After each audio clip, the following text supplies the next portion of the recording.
اعوذ باللہ من الشیطان الرجیم بسم اللہ الرحمن الرحیم۔ تلاوت کردہ آیت مبارکہ کا ترجمہ۔ او کظلمات فی بحر لجی، کافر کی مثال کہ وہ ایسے بڑے گہرے سمندر کے اندھیروں میں ہے، یغشاہ موج من فوقہ موج، کہ اس کو ایک موج نے ڈھانپ لیا، پھر اس کے اوپر دوسری لہر کی موج نے اس کو ڈھانپ لیا، اور سحاب، اور اس دوسری موج کے اوپر بھی بادل ہے، ظلمات بعضھا فوق بعض، گویا کہ اندھیرے ہی اندھیرے ہیں، اذا اخرج یدہ، ان میں ڈوبا ہوا بندہ جب ہاتھ نکال بھی لے، لم یکد یراہا، تو وہ کسی چیز کو بھی دیکھ نہیں پائے گا، وَمَن لَّمْ يَجْعَلِ اللَّهُ لَهُ نُورًا فَمَا لَهُ مِن نور، اور جس کو خدا نور نہ عطا فرمائے اس کا کوئی نور نہیں ہے۔ آیت نمبر 40، پارہ نمبر 18، سورۃ النور۔ کافر اور کافر کا کردار اور کافر کا انجام۔ دنیا کی آنکھ میں دھوکا اور دنیا کو پائیدار سمجھنے والے اور قدیمی سمجھنے والے اور باقی سمجھنے والے اور ترقی یافتہ سمجھنے والے، ہم دنیا کو رئی راہ پہ گامزن کر رہے ہیں، ہم ایک ترقی کی دور کی طرف گامزن ہو رہے ہیں، ہم ایک عروج کی طرف بڑھ رہے ہیں، ہم بہت بلندیوں کی طرف جا رہے ہیں۔ یہ دعویٰ ہے ہمارے سیاستدانوں کا، یہ دعویٰ ہے ہمارے تاجروں کا، یہ دعویٰ ہے ہماری عوام کا، اور اس دعوے پہ نعرے بھی لگتے ہیں، سب کچھ لگتا ہے۔ کافر حضرات بھی اس دنیا کو ہی سب کچھ سمجھتے ہیں، اور وہ اس دنیا کی حقیقت کو باقی سمجھتے ہیں۔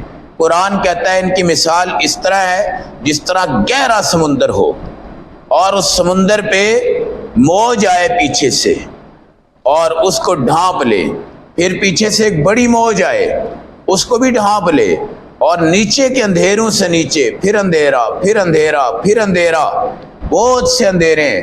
اس صورت میں اگر کوئی ڈوبا ہوا بندہ ہاتھ ایسے ہلا ہلا کے اوپر لے بھی آئے، آنکھوں سے اس کو کوئی دکھائی نہیں دے گا۔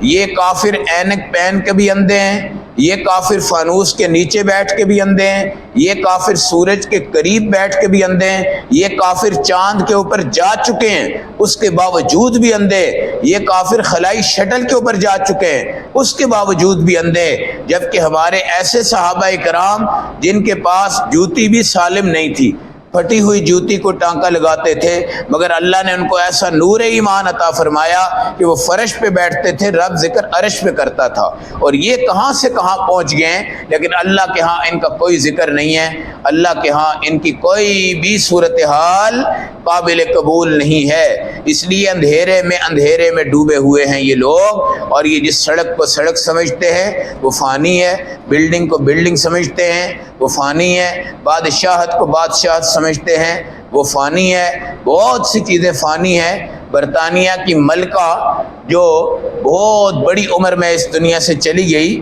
جی، اور ساری دنیا کو یہ نظر بھی آتا ہے کہ آخر بادشاہت کا ایک دور کیا ہو چکا ہے، ختم ہو چکا ہے، اور اس سے پہلے کی دنیا کی تاریخ میں آپ پڑھ لیں کہاں پہ فرعون اور حامان اور شداد اور قارون، ان کے واقعے قرآن ذکر کرتا ہے، اور قرآن ان کی تباہی کو بیان کرتا ہے، ان کے غرق ہونے کو بیان کرتا ہے، پھر ان کے محل، ان کے قلعے، ان کی بہت بڑی بڑی دولتیں اور ان کی زمینیں اور ان کی فتوحات اور ان کا رعب، ان کا جمال، ان کا کمال، ان کی شدت، ان کی طاقت، اور یہ تمام چیزیں قرآن بیان کرتا ہے، اور بیان کر کے دنیا کو بتاتا ہے کہ یہ بظاہر نور نظر آتے تھے، مگر ان کے پاس ایمان کا نور نہ ہونے کی وجہ سے اللہ جس کو نور نہ عطا فرمائے اس کو کبھی نور نصیب نہیں ہوتا۔ نور ایک عقل کے اندر اللہ نے بصیرت رکھی ہے، جس سے ہمارا اس وقت دل ہے، آپ سب یہاں بیٹھے ہیں، ہم کہتے ہیں اللہ وحدہ لا شریک ہے، ان کی ذات بھی واحد ہے، ان کی صفات بھی واحد ہے، اس پر ہمارا ایمان ہے۔ آپ نے حضرت معاذ بن جبل سے فرمایا تھا لا تشرک باللہ شیئا، تمہیں گورنر بنا کے بھیج رہا ہوں، وہاں پہ شرک نہیں کرنا، ان قتلتا وحرقتا، شہید کر دیا جائے شہید ہو جانا، جلا دیا جائے جل جانا، مگر اللہ کتنے ہیں؟ ایک ہے، وحدہ لا شریک ہے۔ یہ نور ہے، یہ کیا ہے؟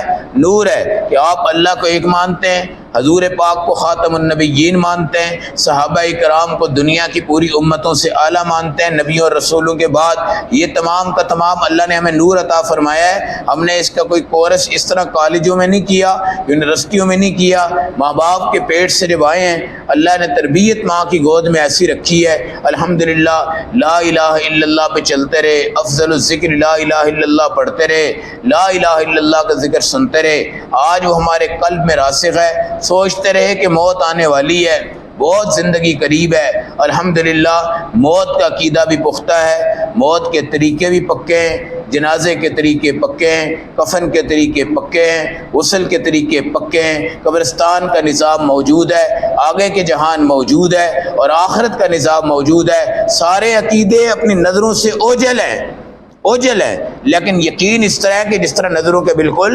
سامنے ہے، اور قرآن یہی وعدہ لے کر آیا ہے، الذین یؤمنون بالغیب، مزہ تو یہ ہے کہ تم دیکھے بغیر ایمان لاؤ۔ ہمارے نبی کی ایک بہت بڑی پیاری دعا ہے، بڑی خوبصورت دعا ہے۔ اس دعا کا یہ مقصد نہیں ہے کہ ہم کوئی صحابہ سے اونچے ہیں۔ ہمارے نبی ایک دن فرما رہے تھے توبہ ثم توبہ ثم توبہ، یہ جو توبہ ہے نا، اس کا مطلب تمہارے جسم اچھے ہوں، روحیں اچھی ہوں، گھر اچھے ہوں، خاندان اچھے ہوں، اولاد اچھی ہو، کاروبار اچھی ہو، صحت اچھی ہو، تمہاری زبان کا بول اعلیٰ ہو، تمہاری آنکھ کا دیکھنا اعلیٰ ہو، تمہارے کان کی سماعت اعلیٰ ہو، تمہارے دماغ ڈپریشن سے پاک ہو، تم دنیا کی تباہیوں سے بچ جاؤ، زلزلوں سے بچ جاؤ، حادثوں سے بچ جاؤ، جو تمام چیزوں سے بچ کے زندگی گزارتا ہے اس کو توبہ کہتے ہیں۔ کیا کہتے ہیں؟ توبہ۔ توبہ کا مطلب ہر جائز خوشی اللہ اس کو نصیب کرے۔ آپ نے فرمایا توبہ ثم توبہ ثم توبہ، اللہ خوش اور مبارک فرما، خوش اور مبارک فرما، خوش اور مبارک فرما۔ کس کو؟ لمن آمن بی ولم یرانی، جو مجھ پہ ایمان بھی لائے اور مجھے دیکھا بھی نہیں ہوا۔ صحابہ تو دیکھ کر ایمان لائے تھے، اللہ نے ان کو رتبہ بھی عظیم عطا فرمایا ہے، مگر ہمارا بھی معیار حضور پاک نے بیان فرما دیا۔ اور یہاں تو لوگ کہتے ہیں حاضر ہیں ناظر ہیں، سامنے بیٹھے ہوئے ہیں۔ کیا ہے؟ حاضر ہیں ناظر ہیں، سامنے بیٹھے ہوئے ہیں، مگر ان کی داڑھی نہیں ہوتی۔ حاضر ہیں ناظر ہیں، سامنے بیٹھے ہیں، مگر وہ گالیاں نکال رہے ہوتے ہیں۔ حاضر ہیں ناظر ہیں، سامنے بیٹھے ہیں اور ایسے نوٹ برسا رہے ہیں، ایسے نوٹ برسا رہے ہیں، ایسے نوٹ برسا رہے ہیں۔ حاضر ہے ناظر ہے، ادھر سے ڈیک بھی چل رہے ہیں، کبھی ڈھول چل رہے ہیں، کبھی کوئی بھنگڑے ڈال رہا ہے، کبھی کیا کر رہا ہے، کبھی کیا کر رہا ہے، کبھی کیا کر رہا ہے۔ کیا مانتے ہیں؟ حاضر ہے ناظر ہیں۔ ہمارے نبی حاضر نہیں حضور ہیں۔ کیا ہے؟ آپ کلاس میں جائیں، اسکول میں، آپ کے سر آپ کی لگاتے ہیں حاضری، بھائی عبداللہ کیا کہتے ہیں بھائی آپ؟ یس سر کہہ سکتے ہیں، حاضر سر کہہ سکتے ہیں۔ تو حاضر طالب علم ہوتا ہے یا استاد؟ اس وقت جب اس نے کہا عبداللہ، سہیل، مبین، مظہر، سب نے کیا کہا؟ حاضر، حاضر۔ تو حاضر چھوٹا ہوتا ہے یا بڑا؟ جی۔ اور حضور، یہ بات یاد رکھیں، یہ عوام کے عقیدے کو درست کرنا ہے، عقائد پہ محنت کرے، صرف فضائل نہ سنائیں۔ فضائل سنانے سے بندہ قریب آتا ہے، عقائد سنانے سے بندہ جنت میں جاتا ہے۔ عقیدہ بنیاد ہے۔ اگر ہمارے نبی کو آپ کہتے ہیں بھئی حاضر ہے ناظر ہیں، اس محلے میں حاضر ہے ناظر ہیں جہاں پہ ہمارے گندے ڈیرے ہیں، جس جگہ گندے اڈے ہیں، جس جگہ پہ ہیرا منڈی ہے، جس جگہ پہ شراب خانے ہیں، جس جگہ پہ سودی کام ہے، جس جگہ پہ جواری پھٹے لگا کے بیٹھے ہیں، اس جگہ بھی کھڑے ہوتے ہیں حاضر ہے، اٹھ جائے آگے یا رسول اللہ۔ بھائی اللہ کا خوف کرو، تم نے اس کو بنا لیا دیوبندیوں کا، بریلویوں کا مسئلہ، عقل کو دوڑاؤ۔ میں عقل کی بات کر رہا ہوں، نور ایمان کی بات کر رہا ہوں، عقل کو دوڑاؤ۔ پھر یہ بات یاد رکھو کہ نبی پاک کا جنازہ مبارک تھا۔ کیا تھا؟ کسی نے جماعت کی نماز وہاں نہیں کروائی۔ ہم تو نماز جماعت کرواتے ہیں نا جنازہ کی، مگر حضور پاک کی زندگی میں بھی اور آپ کی وفات کے بعد بھی آپ کے سامنے کوئی امام نہیں بنا۔ ہر بندہ ایک آیا، اس نے نماز پڑھی جنازہ کی چلا گیا، دوسرے آئے انہوں نے پڑھی چلے گئے، تیسرے آئے انہوں نے پڑھی چلے گئے، فرشتے آئے انہوں نے بھی پڑھی چلے گئے۔ یہ مقام ہے نبوت ہے۔ کیا ہے؟ مقام ہے۔ آپ مجھے بتاؤ، حضور حاضر ہیں ناظر ہیں، اس جگہ ہیں، تو کیا میں مصلی کا امام بن سکتا ہوں؟ آپ بن سکتے ہیں، آپ بن سکتے ہیں۔ عقائد ٹھیک کرو۔ ہمارے حضور جنت میں ہیں، کس جگہ ہے؟ اور یہ اوان مارکیٹ سہیل بھائی جنت ہے، یہ مال روڈ جنت ہے، یہ گلبرگ جنت ہے، یہ انارکلی کے بازار جنت ہے، یہ مین بازار جنت ہے۔ ان پھٹوں پہ آپ کہیں جی حضور حاضر ہے ناظر ہیں، وہ جنت کی زمین پہ ہیں، وہ جنت کے ٹکڑے میں ہیں، وہ جنت میں ہیں۔ وہ بھائی جنت سے دنیا میں بندے نے آنا ہے، جنت سے دنیا میں آنا ہے، وہ جو ٹکڑا ہے وہ جنت ہے، وہ جو ٹکڑا ہے وہ کیا ہے؟ جنت ہے۔ آپ کے دو ساتھی بھی اس ٹائم جنت میں ہیں، یہ نہیں کہ وہ ہوں گے، ہیں وہ جنت میں۔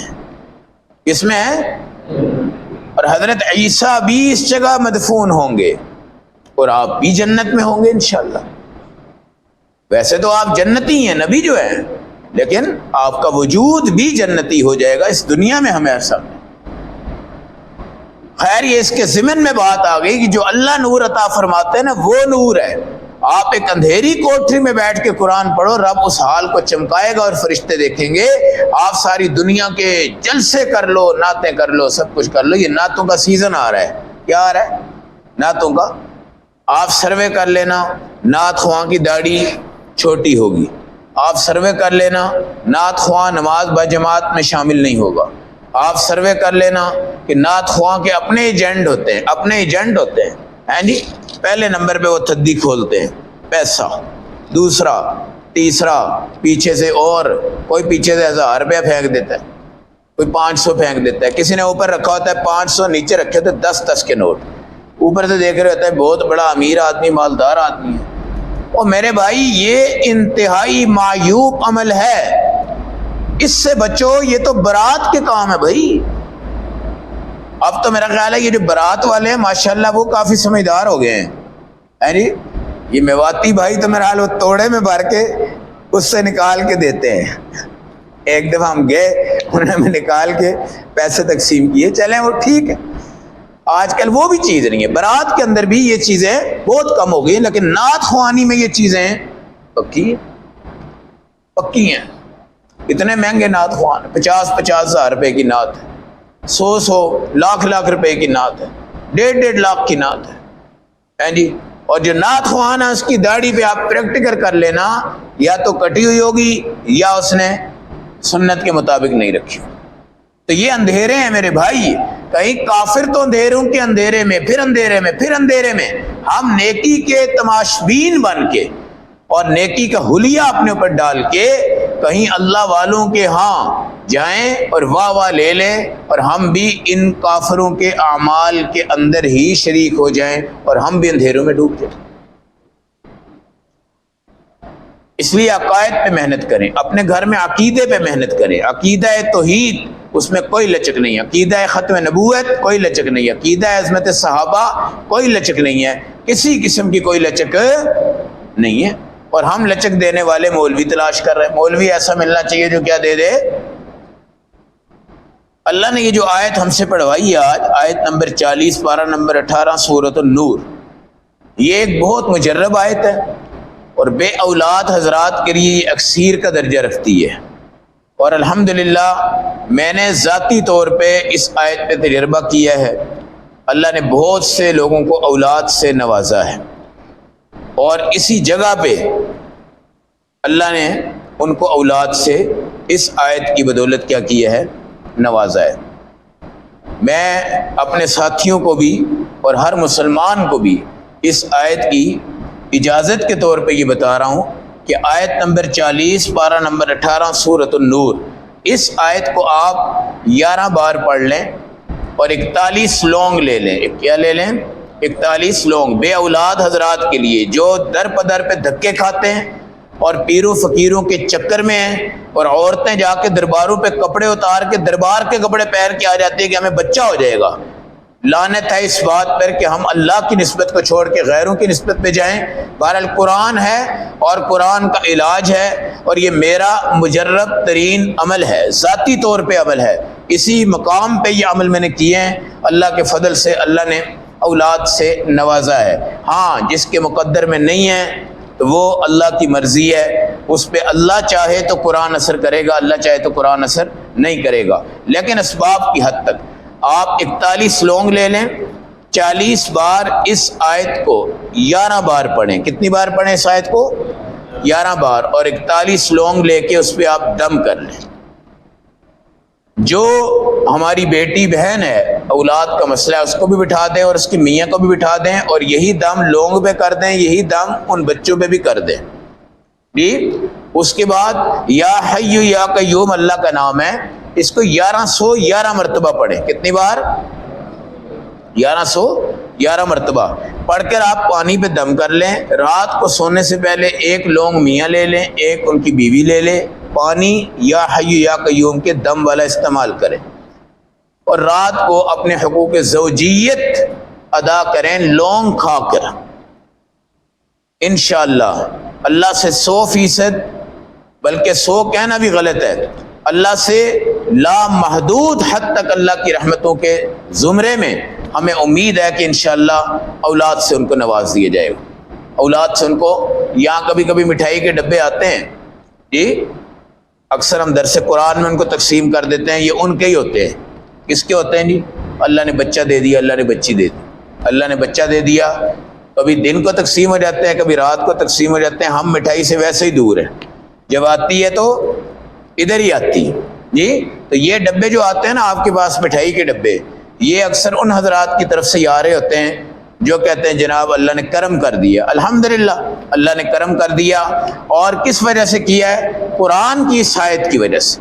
قرآن کی شرط یہ ہے کہ پڑھنے والا نمازی ہو، اس کا عقیدہ مولوی پہ، پیر پہ، فقیر پہ نہیں ہونا چاہیے، ہے جی۔ یہاں پر ایک عورت آ کے کہنے لگی جی میری بچی ہے، بہو ہے، اس کو اولاد نہیں ہے، ہم نے سنا جی آپ نے یہ کیا وہ کیا۔ میں نے کہا اگر آپ یہ سمجھ کے کریں گے تو شرک ہے، آپ یہ کریں اللہ دیں گے تو دیں گے، اللہ نہیں دیں گے تو اللہ کی مرضی ہے۔ خیر وہ گئی اور اللہ نے 23 سال کے بعد اس کے ہاں بھی امید پیدا فرما دی۔ وہ الگ بات ہے کہ بچہ پیدا ہوتے ہی اللہ کو پیارا ہو گیا۔ میں نے کہا چلو پیدا تو ہو گیا، تمہاری جنت تو بن گئی، تمہاری صاحب اولاد تو بن گئے ہو نا، صاحب اولاد تو بن گئے ہو۔ تو اس آیت کو میں ایک مختصر انداز میں بتا رہا ہوں کہ آپ او کظلمات، یہ آیت نمبر 40 پارہ 18 سورۃ النور کو 11 بار پڑھیں، 41 لونگ پہ دم کریں، میاں بیوی کو دم کر دیں، یا حی یا قیوم 1111 دفعہ پڑھ کے پانی بنا لیں، اس پانی سے ایک لونگ میاں کھا لے، ایک بیوی کھا لے، اور اپنے حقوق زوجیت کو ادا کر لیں۔ جب حقوق زوجیت ادا کرنے کا ارادہ نہ ہو اس وقت لونگ کھانا یا پڑھنا اس کی کوئی ضرورت اس دن نہیں ہوگی۔ اللہ ہم سب کو عمل و سمجھ کی اور قرآن کو شافی ماننے کی توفیق عطا فرمائے۔ اللہ صلی اللہ علیہ وسلم۔